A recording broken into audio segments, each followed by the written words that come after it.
Yo semuanya, balik lagi bareng gue Vian Rafe. Dan seperti biasa di video kali ini gue bakalan lanjutin alur cerita yang sebelumnya pernah gue upload. Dan gak kerasa juga gue udah sampai ke session 5 nya ya. Dan tanpa banyak basa-basi lagi, yuk kita langsung check this out aja alur ceritanya.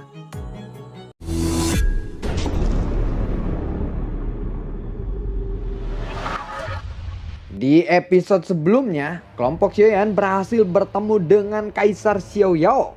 Kaisar Xiaoyao lalu memberikan sebuah petunjuk kepada Xiaoyan. Tao adalah akar dan satu-satunya cara untuk menggunakannya. Selama kamu menyadari Tao ini lebih dalam, segala macam cara akan muncul dan kamu dapat melakukan apapun yang kamu mau ketika itu.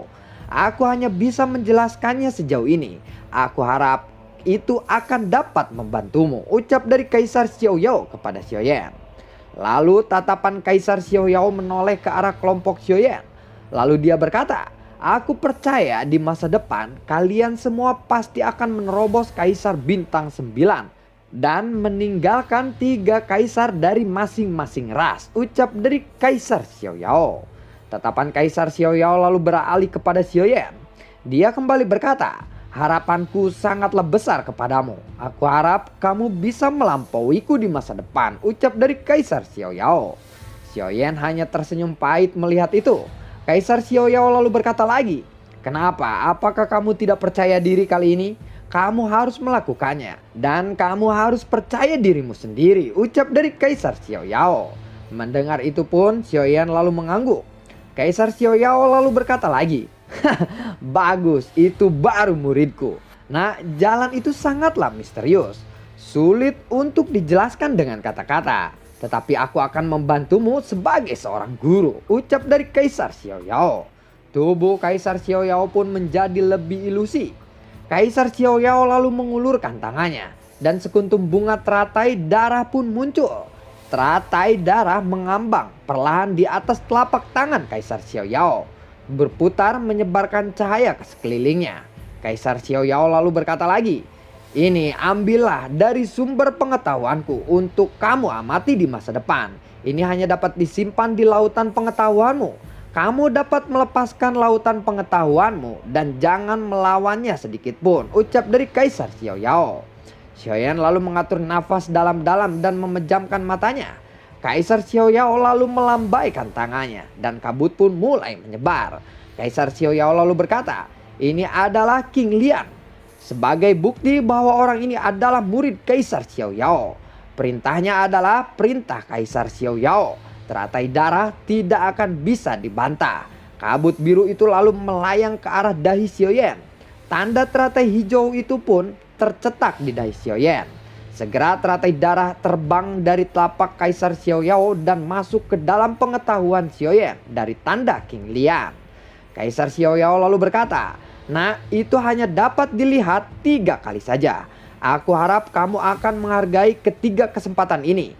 Sebagai seorang guru, sebelumnya aku belum pernah menerima murid.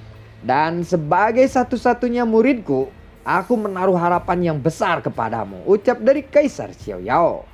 Xiaoyan lalu mengangguk dan berkata, aku akan berusaha memenuhi harapan guru, ucap dari Xiaoyan. Baiklah, semua yang harus aku ajarkan kepadamu sudah selesai, ucap dari Kaisar Xiaoyao. Tetapi ingatlah nak, informasi yang aku berikan kepadamu akan terbuka ketika kamu mencapai Kaisar Bintang 8. Dan kamu di sini untuk berburu harta karun.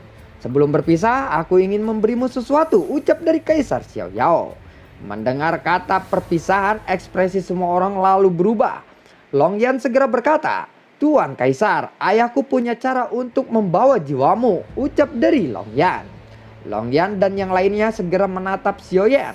Xiaoyan bingung sesaat. Setelah beberapa saat dia berpikir, mungkinkah yang dimaksud oleh Longyan adalah menara Jinchen.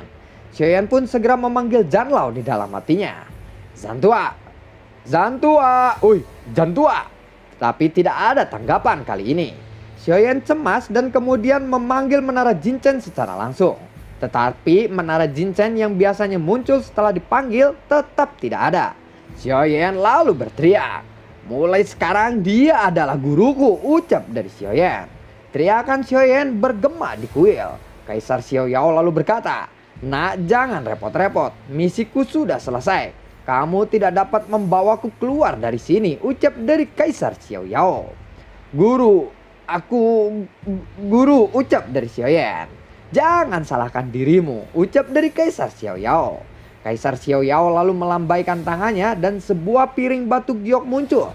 Ada teratai hijau diukir di piring batu giok itu. Kaisar Xiao Yao lalu berkata, sebenarnya ini adalah sebuah ruangan dan kamu dapat menggunakan isinya nanti ketika waktunya tiba. Waktuku sudah hampir habis dan ambillah ini, ucap dari Kaisar Xiao Yao. Xiao Yan pun segera mengambil piring batu giok itu. Kaisar Xiao Yao kembali berkata, roh yang lahir di surga dan bumi selalu memiliki beberapa kemampuan khusus.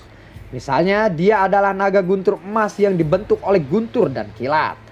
Aku mendengar bahwa dia dapat melahap dan menyerap guntur. Sementara aku adalah teratai hijau dengan 2 kemampuan khusus. Salah satunya adalah membangun ruangan kecil. Yang kedua adalah sangat peka terhadap langit dan bumi. Dan hal-hal aneh lainnya. Sehingga lebih mudah untuk menemukan hal-hal spiritual yang sulit ditemukan oleh orang yang biasa. Tetapi meskipun aku telah memperoleh hal-hal yang aneh, itu akan tetapi mereka tidak berguna bagiku. Aku hanya menyimpan di dalam piring batu giok itu. Kamu bisa menggunakan semuanya nanti, ucap dari Kaisar Xiao Yao. Xiao Yan lalu bertanya lagi, bagaimana cara menggunakannya? Tanya dari Xiao Yan. Kamu harus menjadi Kaisar Bintang 8 sebelum kamu dapat membukanya, ucap dari Kaisar Xiao Yao. Xiao Yan lalu mengangguk dan berkata, terima kasih guru, ucap dari Xiao Yan. Kaisar Xiao Yao pun lalu menatap Long Yan dan berkata, Jiu Xuan, kamu baru saja memanggilnya ayah. Apakah yang sebenarnya terjadi? Tanya dari Kaisar Xiao Yao. Xiao Yan mendengar itu dia lalu berkata, biarkan aku saja yang menjelaskannya, ucap dari Xiao Yan. Xiao Yan pun lalu menjelaskan apa yang terjadi antara dia dengan Long Yan. Kaisar Xiao Yao lalu tertawa dan berkata, ternyata seperti itu ya, ucap dari Kaisar Xiao Yao. Kaisar Xiao Yao lalu melihat ke arah baju besi milik Long Yan. Lalu dia berkata, baju besi itu lahir dari guntur. Baju besi itu dapat digunakan untuk menahan langit dan bumi. Baju itu sangatlah bagus, ucap dari Kaisar Xiao Yao. Kaisar Xiao Yao pun lalu menyentuh baju besi milik Long Yan. Cahaya keemasan lalu berkedip seolah-olah ingin melepaskan sentuhan Kaisar Xiao Yao. Lalu tiba-tiba ada guntur meledak di aula. Buar! Mendengar itu Kaisar Xiao Yao lalu berkata, ternyata armor itu tidak mau aku sentuh, ucap dari Kaisar Xiao Yao. Kaisar Xiao Yao lalu mengulurkan jarinya ke arah Long Yan. Armor Thor di tubuh Long Yan terlepas dan melayang di depan Kaisar Xiao Yao. Roh guntur tiba-tiba keluar dari jari Kaisar Xiao Yao. Roh itu segera terbang ke arah armor Thor milik Long Yan. Armor Thor milik Long Yan pun langsung memancarkan cahaya dan mulai bergetar. Kaisar Xiao Yao lalu melambaikan tangannya lagi. 9 teratai hijau di udara jatuh ke baju besi Thor dan getaran pun mulai berhenti. Kaisar Xiao Yao lalu berkata, aku menyegel roh guntur di baju besi ini dengan segel King Lian, ucap dari Kaisar Xiao Yao. Kaisar Xiao Yao lalu menoleh ke arah King Muar. Dia lalu melambaikan tangannya dan inti sihir bintang 9 pun muncul. Kaisar Xiao Yao lalu berkata, ini adalah inti sihir dari Phoenix hantu busuk binatang 9. Cambukmu juga berevolusi dari tulang belakang Phoenix hantu busuk itu, ucap dari Kaisar Xiao Yao. King Muar segera menerima inti sihir yang diberikan oleh Kaisar Xiao Yao. Kaisar Xiao Yao pun kembali melambaikan tangannya dan sebuah buku tipis muncul dan ada kata-kata di atas buku tipis itu. Ming Gu Wan Wan Zue. Kaisar Xiao Yao lalu memberikan buku itu kepada Nan Erming. Lalu dia berkata, ini adalah untukmu. Aku harap kamu bisa mencapai puncak jalan beracunmu dengan buku ini, ucap dari Kaisar Xiao Yao. Kaisar Xiao Yao lalu melambaikan tangannya lagi. 3 tetes darah pun muncul dan segera ditangguhkan di depan Xiao Zhan. Kaisar Xiao Yao lalu berkata, ini adalah untukmu. 3 tetes darah esensi itu pun mengalir ke tubuh Xiao Zhan dan kekuatannya seketika melonjak.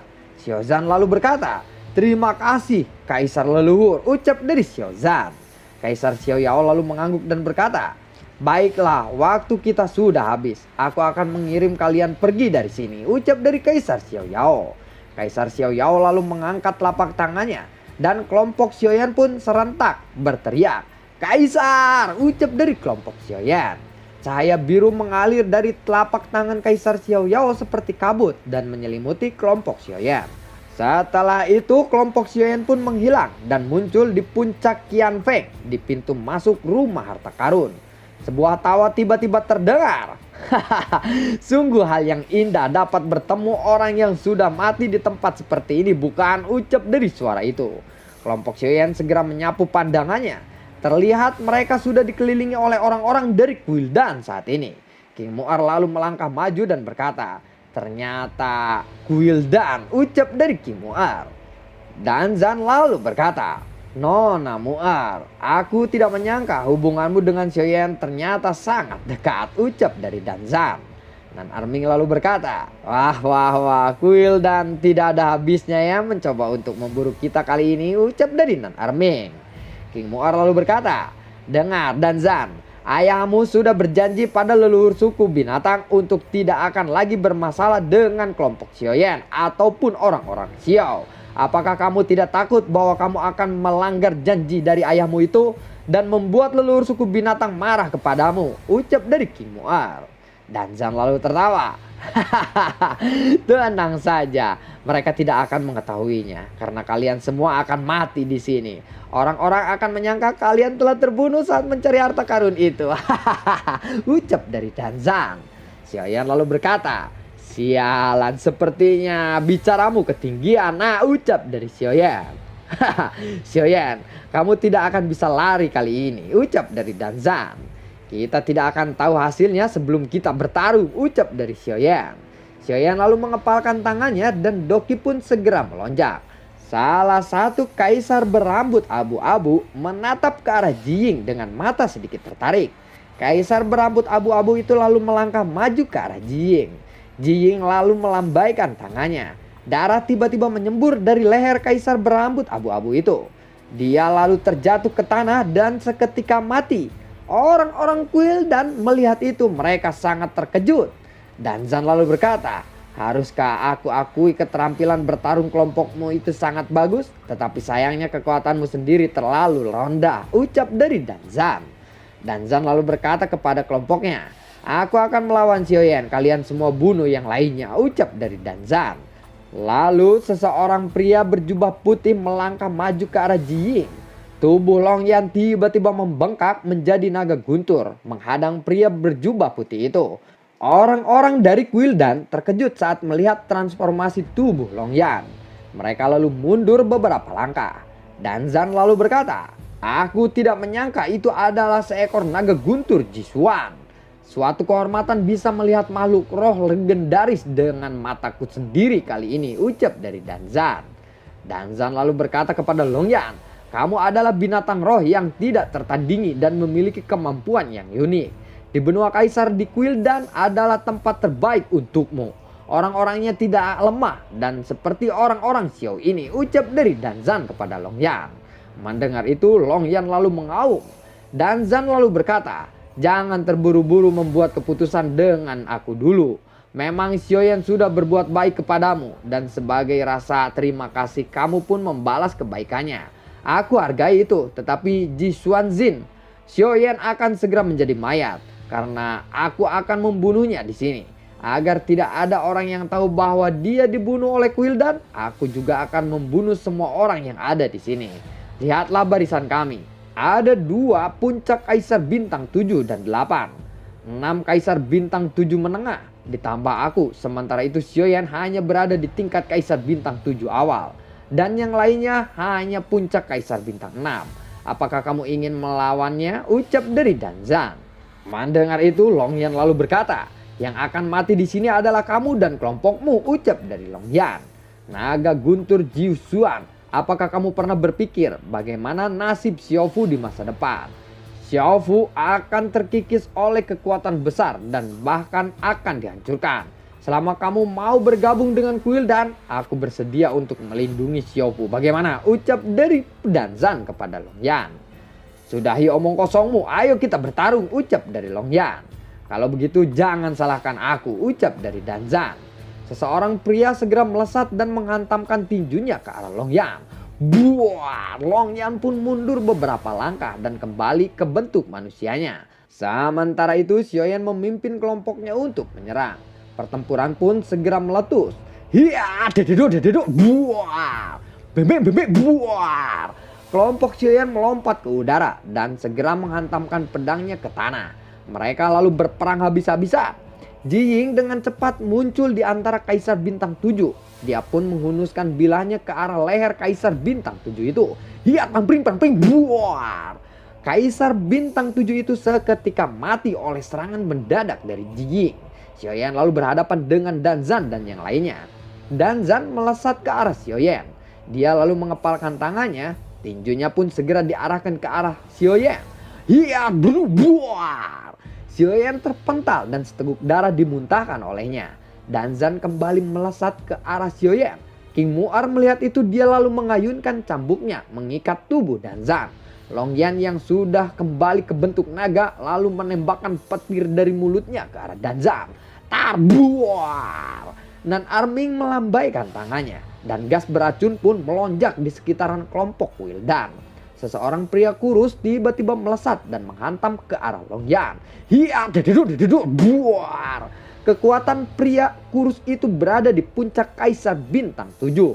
Xiaoyan segera mengalirkan api surgawi ke arah pedangnya. Dan pedangnya segera diayunkan ke arah pria kurus itu.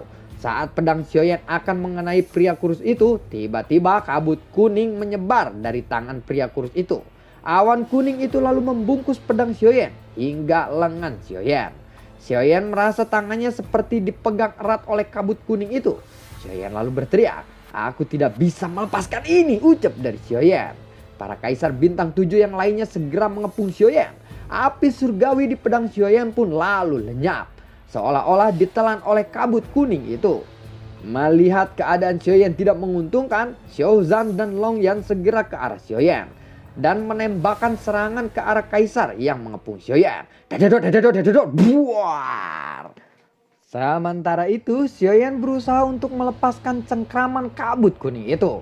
Xiaoyan lalu mengalirkan api surgawi ke pedangnya dan menarik lengannya dengan kuat. Buar, ledakan pun terjadi. Xiaoyan pun akhirnya berhasil terlepas dari cengkraman kabut kuning itu. Akibat ledakan itu, tangan pria kurus itu lalu patah. Xiaoyan lalu mengangkat pedangnya ke arah langit. Bayangan pedang besar yang tak terhitung jumlahnya muncul di langit. Xiaoyan lalu mengayunkan pedangnya dan bayangan pedang besar itu pun segera menembaki ke arah kelompok Kuildan. Dededok, buar. Pria kurus itu merasakan sakit yang luar biasa pada tangannya. Pria kurus itu segera mengalirkan doki ke tangannya dan berusaha untuk memulihkan lengannya. Kekuatan pria kurus itu lalu melemah.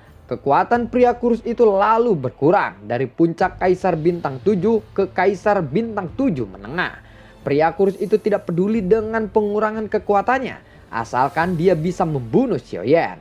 Xiaoyan lalu menatap tajam ke arah pria kurus itu, karena dia tahu pria kurus itu akan sangat merepotkan. Sebelum Xiaoyan menyerang pria kurus itu, puncak Kaisar Bintang 7 bernama Langcang dan kaisar lainnya segera menembakkan serangan ke arah Xiaoyan. Xiaoyan lalu menutup matanya dan memanggil Little Yi. Little Yi, ucap dari Xiaoyan di dalam hatinya. Little Yi pun segera muncul di pundak Xiaoyan. Little Yi segera menembakkan serangkaian teratai api merah ke arah serangan yang mengarah kepada Xiaoyan. Dededok, buar. Orang-orang dari Kuildan terkejut saat melihat Little Yi.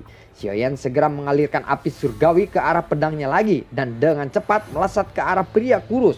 Dan pedang di tangannya pun segera diayunkan. Buar, tubuh pria kurus itu lalu terbakar seketika dan lenyap menjadi abu. Melihat itu Danzan lalu berkata, "Kenapa dia begitu kuat?" ucap dari Danzan. Xiaoyan lalu menatap tajam ke arah Danzan. Dan lalu apakah yang akan terjadi? Nantikan konten gue berikutnya dan semoga sehat selalu untuk kalian. Dan gue selalu ucapin terima kasih banyak buat kalian yang sudah mendukung channel ini dari awal hingga saat ini. Dan gue selalu minta maaf nih sekarang ya karena uploadnya telat-telat, ya gitulah. Aduh, penulis skripnya sakit lagi, satu kena tipes lagi dan akhirnya gue keteteran. Dan itulah yang membuat gue agak lelet-lelet uploadnya. Tapi ya nggak apa-apa ya, sementara ini nyantai-nyantai dulu aja lah.